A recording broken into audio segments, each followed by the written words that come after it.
Good morning, everybody. Happy Monday to you. I'm Rob Evans. Welcome to Daybreak Plus. We're breaking down all the news you may have missed overnight and digging deep into what matters to you. We begin on the hardwood. Your Texas women's basketball team one win away from the NCAA Final Four. The Longhorns in the Elite Eight tonight, taking on TCU. Now, head coach Vic Schaefer says his team will need to have another strong performance like they did over the weekend when they beat Tennessee. Take a listen. When you have to deal then with somebody that can go make a play, that becomes problematic. And so TCU can make plays. And so we're going to have to be really, really good and on point with what we're doing and how we're doing it defensively and then offensively. Tip-off, by the way, set for 6 p.m. again tonight. And if you are flying in or out of the Austin airport today, give yourself some extra time. Officials at Austin's airport expect it to be a busy travel day for this spring festival season. They are predicting today more than 30,000 people will leave from the Austin airport. That is a lot of people. Again, right now, spring break is coming to an end for some colleges, plus the end of MotoGP and the Texas Relays happening here in Austin. Now, we saw some athletes who were heading home yesterday, and we talked to them. Take a listen. It was really good. We had a lot of good things across the board.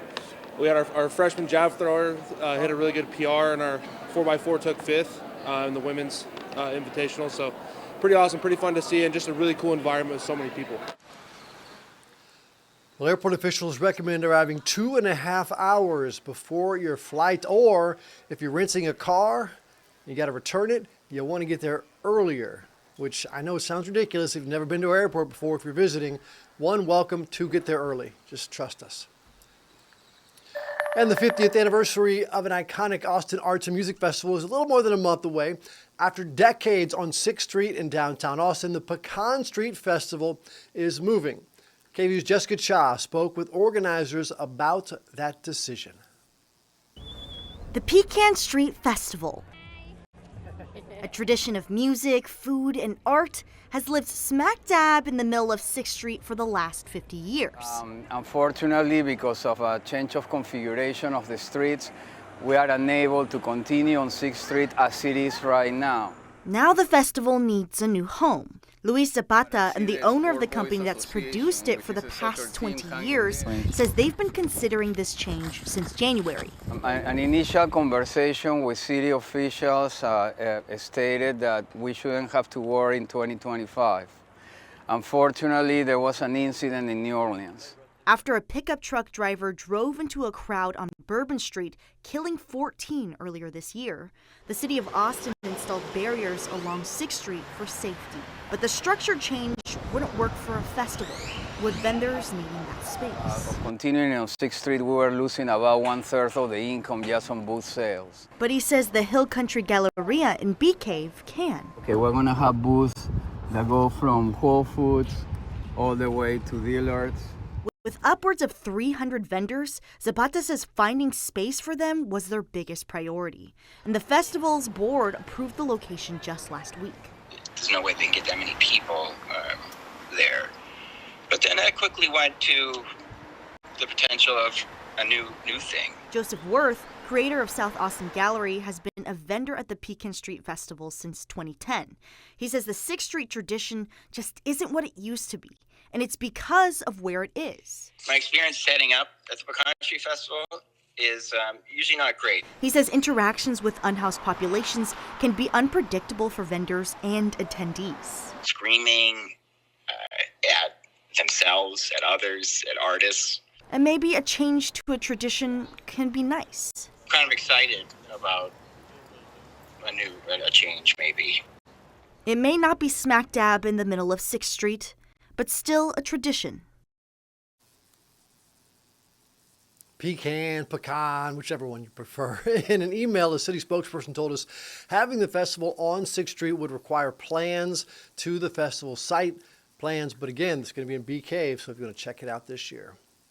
Well, how about some good news for you right now on this Monday morning? If you have unpaid tickets, maybe if you have outstanding warrant right now in Austin, you have a chance to get a fresh start. Today is the start of Austin Municipal Court's Warrant amnesty program. Now, all warrant fees will be waived if you voluntarily resolve your case. So you're thinking, what, wait, you want me with a warrant to come into the court? Well, they told us to tell you that if you come to the court, you will not be arrested. If you come voluntarily, and even if you cannot pay immediately, there will be options available for you. So trust them, is what they're saying. Walk-in hours available weekdays, the main court location on Burleson Road and the downtown community court. Now, you got to do this kind of quickly because the program runs until April 25th. We have more information right now on KVUE.com. All right, it is 7:06. Let's get a look at weather and traffic with Grace and Hannah. Hannah's fresh back from Australia. But first, Grace, how's it looking? It's looking pretty good out there, Rob. If you're making your way into work this morning, it is warm outside, especially for our areas kind of south of us. We're at 73 degrees for San Antonio, starting off our day at 7:06 this morning. A bit cooler out towards the hill country, hitting the 50s there, and 65 for Austin right now. We are tracking the potential for some visibility issues as we do have muggy conditions, light winds in place, and of course warm temperatures, but it looks like most of that is just an issue to the south of us. So if you're headed down or from San Antonio today, you need to be paying attention to that out there. Otherwise, across the state of Texas, not much else to be weather aware of. I will say off to the east here, we are tracking a long trail of showers and thunderstorms here, and severe thunderstorms at that. We got a couple of tornado warnings in there, severe thunderstorm warnings, and even a tornado warning down towards the boot of Louisiana there, just north of New Orleans. So if you got friends and family over that way, please let them know that some big weather is on the way, and that will continue to pass over the southeast throughout the next several hours. All right, here at home, we are seeing the clouds for the moment, the muggy conditions,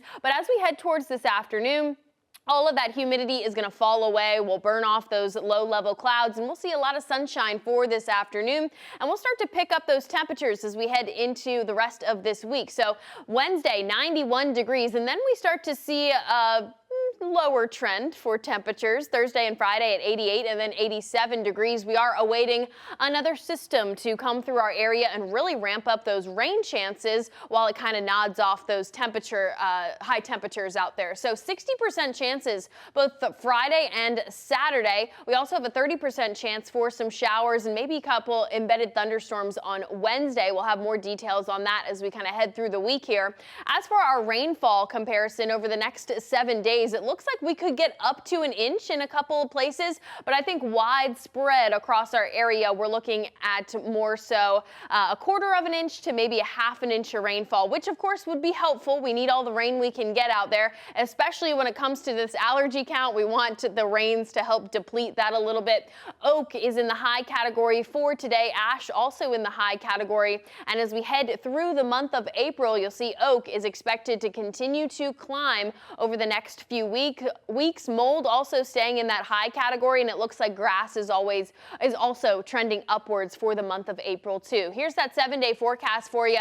Of course, warming through Wednesday, 91 degrees for the afternoon on Wednesday. A little bit of a shower activity could help us cool off a bit for Wednesday afternoon, and then heading into the end of the week, just make sure that you're weather aware Friday into Saturday, as we could be tracking some rumbles of thunder out there, maybe some severe storms. So we'll keep track of that for you guys. For now, over to traffic with Miss Hannah. Thanks so much, Grace. Happy Monday, everybody. Your time now is 7:09, and we are taking a live look out across the area. It's been a little bit lighter today because Austin ISD is off today for Cesar Chavez Day. So I'll tell you what, though, we definitely do still have some hiccups that are developing, as you can see here. So let's get into it. Seeing your typical slowdowns coming in from South Austin. We do also still have this small grass fire on Slaughter Lane near I-35, so might see a little bit of smoke out there this morning, but no active crashes along I-35 as of now.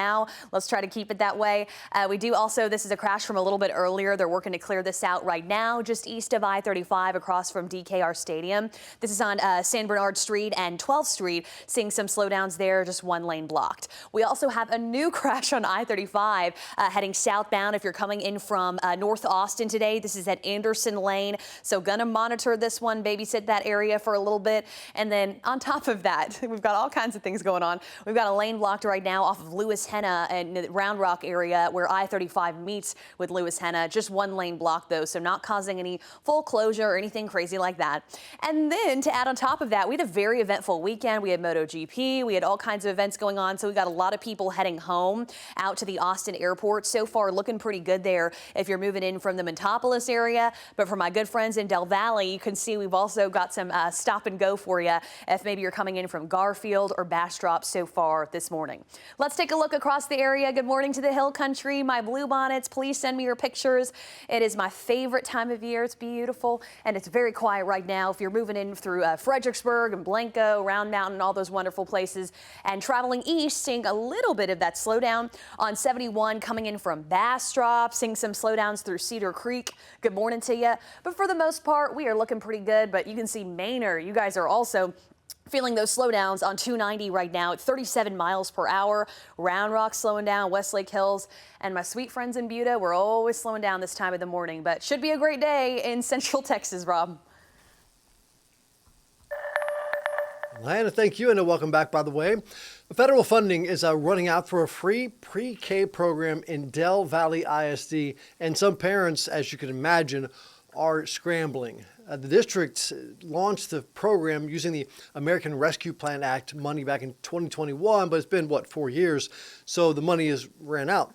But the district says, now that that's gone, we can't pay for it anymore. The district does plan to offer it, though, to families who meet qualifications. Everybody else is going to have to pay $700 a month, and there are also just a limited number of seats. Now, that's $700 out of the blue. That's a lot of money, right? There are, again, just a few seats left, and this is a big money problem for some families who are in the middle of really what's considered a childcare desert already. And so families are scrambling, including one mom we talked to, Melissa Liscano. Let's take a listen to what Melissa has to say. And we're all shocked. We don't know what we're going to do. We are finding this out days before registration opens. And now we don't know if our kids will be attending the school that we've been preparing for years. You got to understand how that's got to be frustrating for parents there. New student enrollment, as she was just talking about, begins tomorrow. And Buc-ee's is suing a copycat business, or what they call a copycat business, for trademark infringements. Barkey's is a dog park which also has coffee and food in Missouri. And they say Barkey's name and logo resemble its trademarked beaver logo too closely. Okay, it's up to a judge or a jury now to decide if a resemblance is close enough to cause confusion. Had looked this up. This is in Southwest Missouri, and according to their webpage, they are temporarily closed. But again, Barkey's, a dog park that serves coffee and food. Now, here's something you don't hear too much about, but thankfully, mid-air collisions do happen, but not normally a plane versus a kite. But that's exactly what happened to United Airlines plane. Here, let's take a look at here. From Houston to D.C., made contact with a kite right there, trying to land at Reagan Airport Saturday afternoon. Now, there's been a couple of issues there at Reagan recently, right? Now, the airline says obviously nobody was hurt. They hit a kite. There was no damage to the plane. But take a listen to the conversation between the pilot and air traffic control. United 654, do you recall any of those the details about the kite, whether it was over the park, how high was it? It was over the park, about 100 feet over the ground. It looked like it's right on the flight deck. The guys were a little bit low. Now, according to the National Park Service, it is illegal to fly kites in that area. Could have been dangerous, though, had it gone into the engine. But again, no one was hurt, no damage to the plane. Well, if you're not flying, but you're cruising, got some bad news. Princess Cruises is canceling months of scheduled cruises out of Galveston. It was so easy, just hop in a car, drive down to Galveston. All the trips on the Majestic Princess ship from November 2026 all the way to March 2027, not going to happen anymore. Now, the company said it's part of its broader global fleet deployment strategy. Basically, they're moving the ships to where there's more demand, right? The company said they have issued full refunds to those who've already paid and are working with them on alternative cruise options.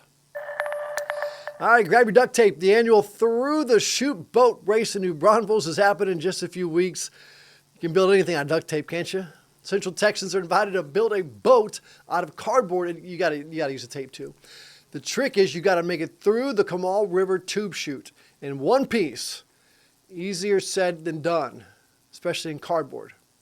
The race is happening on April 26th. Come on out there and watch them. Support all the people that get creative, trying to figure out how to keep that in one piece. Well, 7:16 right now, and President Donald Trump says he is going to add a tariff to even more countries. In fact, all of them. He claims that it's going to bring in a lot of money. As ABC's Perry Russom reports, there are fears of an international trade war and, of course, rising prices for us. With days to go until President Trump's reciprocal tariffs kick in, Trump now saying he will tariff all countries. You'd start with all countries, so let's see what happens. It comes after his Treasury Secretary Scott Bessent said the administration would focus on the 15% of countries with the highest tariffs against the U.S., Bessent calling them the dirty 15.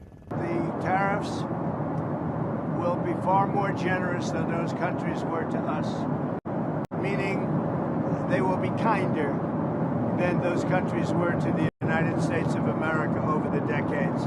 The tariffs will be announced and implemented on Wednesday, as Trump calls it Liberation Day, as he promises an economic boom. We're going to have boom down USA. There are wider fears of an international trade war, and some economists say the added cost will get handed down to American consumers, raising prices. The tariffs will be in addition to the 25% tariffs on all cars and auto parts made outside the U.S. According to one estimate, the cost for a new car next year could go up $6,000. It's just very hard to find things that are solely produced in the United States, and even those car makers that are most insulated from tariffs do get some kind of parts from abroad or steel that is going to increase the cost of that vehicle. Trump now threatening tariffs on Russian oil after Russian President Vladimir Putin claimed Ukraine's President Volodymyr Zelensky lacks the legitimacy to sign a peace deal. The president telling NBC News he is very angry with Putin, reportedly saying, if a peace deal is not made, and if I think it was Russia's fault, I'm going to put secondary sanctions on Russia. After Trump reportedly said he was considering ways to serve a third term, he now says he is not looking to do that. He says he still has a long way to go with his second term. Perry Russom, ABC News, Washington. Well, about that whole third term thing, the 22nd Amendment blocks presidents from serving a third term. It says that no person shall be elected to the office of the president more than twice. However, the president has said that a loophole would be that Vice President J.D. Vance would run for president in 2028. Trump would be his running mate, and then Vance would resign, which would promote Trump. At that point, he would be in his early 80s, 82, from vice presidents to presidents. Now, aspiration for third term would likely actually require another constitutional amendment. It would need approval from 2/3 of Congress and 38 states. And he changed his mind. He says he's not thinking about it now, but we'll continue to update you on that.